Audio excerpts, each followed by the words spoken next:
गोपियां कहती हैं प्रभु हम मानते हैं पति सेवा परम धर्म है, लेकिन आप हमें तो जानते हैं हम कौन हैं, कि पिछले जन्म के ऋषि मुनि संत महात्मा ही हम गोपी बन करके आए हैं, और हमारे इस जीवन का परम धर्म है केवल आपको प्राप्त करना।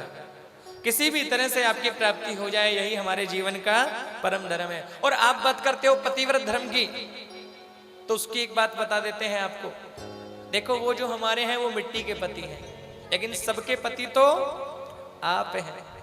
लिखा है ना कि श्रीय पति यज्ञपति प्रजापति और धियापतिर लोकपति धर्मपति पतिर्गतिश्चादग वृष्णि सात्वताम प्रसीदताम में भगवान सताम पति।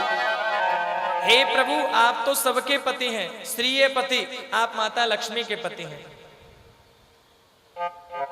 आप माता लक्ष्मी के पति हैं, आप यज्ञ नारायण के पति हैं। श्रीय पति, यज्ञपति, प्रजापति, पूरी दुनिया के पति आप ही हैं।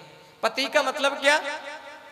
केवल मांग में सिंदूर भर दिया, फेरा हो गया तो बन गया पति? नहीं।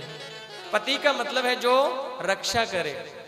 जो वचन होते हैं ना, पंडित जी वचन कराते हैं तो कहते हैं कि मेरी रक्षा का भार, पत्नी बोलती है अपने वचनों में, मेरी रक्षा के भार आप लो तो मैं आपके वहां मांगाऊंगा।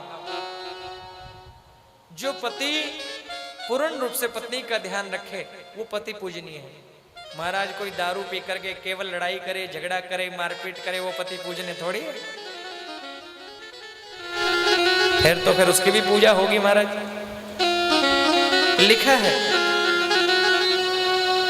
कि हे प्रभु आप तो सबके पति हैं, श्रीय पति, यज्ञपति, प्रजापति, धियापति, लोक धर्मपति, आप तो सबके पति हैं। पति गतिश्चाधक वृष्णि सात्वताम प्रसीदताम में भगवान सताम पति। अब देखो जैसा आप बता रहे हो, हम आपको एक कहानी बता देती हैं। क्या कि एक बार एक पतिव्रता स्त्री थी। कौन थी?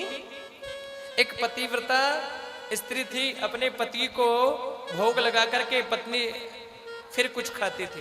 पहले पति को भोग लगाती फिर स्वयं खाती, बगैर पति को भोग लगाए कुछ नहीं खाती थी। अब एक दिन हुआ ये, पति को विदेश जाना पड़ा। पति ने कहा कि देवी मुझे 2 साल के लिए विदेश जाना है। अब पत्नी कहने लगी, बोले स्वामी आपके बगैर भोग लगाए तो मैं भोजन नहीं करती, पानी भी नहीं पीती।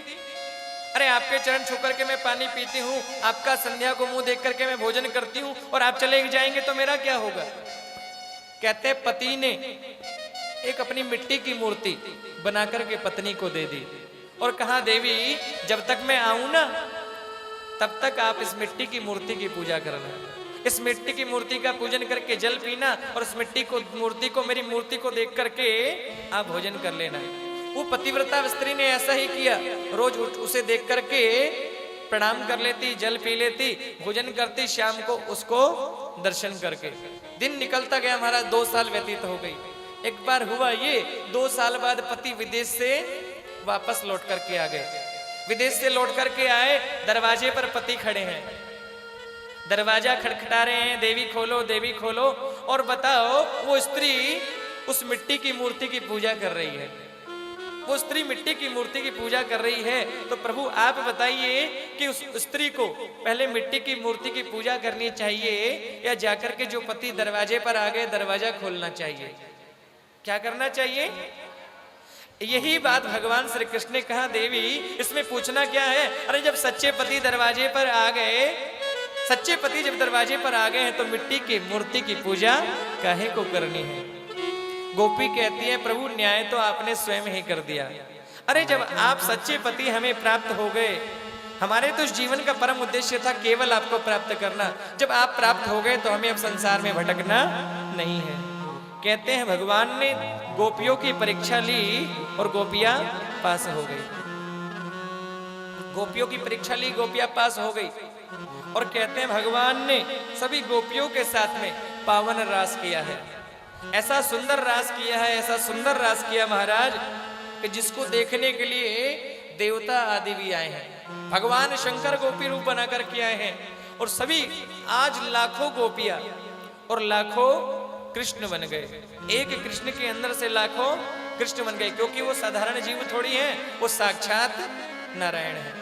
वो साक्षात नारायण है। भगवान में और इंसान में यही फर्क है, क्या कि जो माया के वश में है वो है इंसान, जो माया के वश में है वो है इंसान, और माया जिसके वश में है वो है भगवान।